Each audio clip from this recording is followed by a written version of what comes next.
Hello दोस्तों, स्वागत है आपका स्टेनो महासागर में। यह डिक्टेशन 80 शब्द प्रति मिनट की गति से है। इसका अभ्यास आप ज़रूर करें और डेली बेसिस पे डिक्टेशन का अभ्यास करें। ऐसा नहीं है कि एक दिन कर रहे हैं, एक दिन नहीं कर रहे हैं। डेली आपको डिक्टेशन का अभ्यास करना है। कम से कम एक दिन में आप 10 डिक्टेशन के अभ्यास करें और 10 में से एक को आप ट्रांसक्राइब करें और उसको मिलाएं कि गलती आपकी कहाँ पर हो रही है। जहाँ पर भी गलती हो रही है उसको नोट डाउन करें, फिर अगली डिक्टेशन में उसको सुधारने की कोशिश करें। ऐसा करने पर ही आपकी एक्यूरेसी आएगी और स्पीड भी बढ़ेगी। तो चलिए ज़्यादा समय ना लेते हुए डिक्टेशन स्टार्ट करते हैं। स्टार्ट होगी 5 सेकेंड बाद।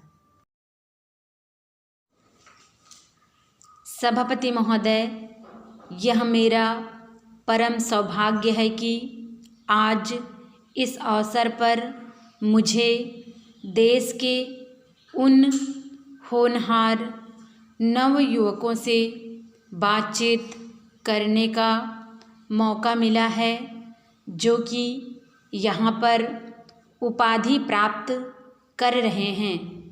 दक्षिण भारत में जहाँ की अपनी अलग अलग भाषाएं हैं, गांधी जी के प्रयास और स्नेह से हिंदी के प्रचार का काम शुरू हुआ।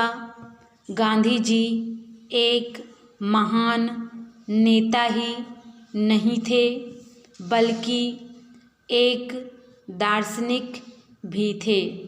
उन्होंने भारत की आज़ादी की लड़ाई को एक दिशा दी। आज़ादी मिलने के बाद जो हमारे देश के लिए बाधाएं बन सकती थी, उन सब के बारे में उन्होंने सोचा और उन्हें दूर करने का प्रयास किया। गांधी जी के प्रयास से ही दक्षिण में हिंदी प्रचार को आज़ादी के एक प्रमुख साधन के रूप में महत्वपूर्ण स्थान मिला। भारत की आज़ादी की लड़ाई में ऐसे अनेक साधनों का प्रयोग हुआ जो देश की एकता के लिए महत्वपूर्ण थे। इन साधनों में हिंदू मुस्लिम एकता, हरिजन समस्या, जातिवाद की समस्या और खादी की समस्या आदि प्रमुख थे। इन सब साधनों के साथ हमने हिंदी को भी माना। यह इसलिए आवश्यक था कि अपनी भाषा के बिना कोई भी राष्ट्र उन्नति नहीं कर सकता। राष्ट्रभाषा हिंदी के बारे में लोगों में अनेक शंकाएं थी कि दक्षिण भारत में हिंदी का विरोध होता है, परंतु मैं आपको यह बताना चाहता हूँ कि आज़ादी के पहले और आज़ादी की प्राप्ति के बाद भी दक्षिण में भी यह भावना पैदा नहीं हुई कि वे हिंदी का विरोध करें। कुछ राजनीतिज्ञों ने अपने स्वार्थ के लिए भाषा को एक राजनीतिक साधन के रूप में अपनाया और जनता को गुमराह करने का प्रयास किया।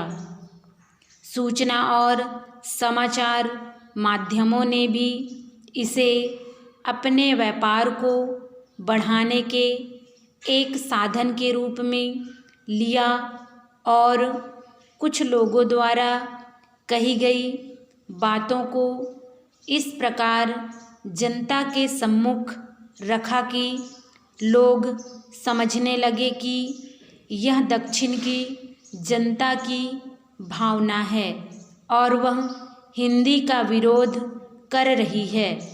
यह ठीक है कि उस समय यदि तुरंत सारा काम हिंदी में करना आरंभ कर दिया जाता तो दक्षिण ही नहीं देश के अनेक भाषाभाषी लोगों को भी असुविधा होती। वास्तव में हिंदी को देश की एकता और अखंडता के लिए राष्ट्रभाषा बनाया गया था। उसे सभी भाषा भाषियों के बीच एक पुल का कार्य करना था। अतः यह सोचना कि हिंदी को लागू कर अहिंदी भाषियों को परेशानी में डाला जाएगा, गलत था।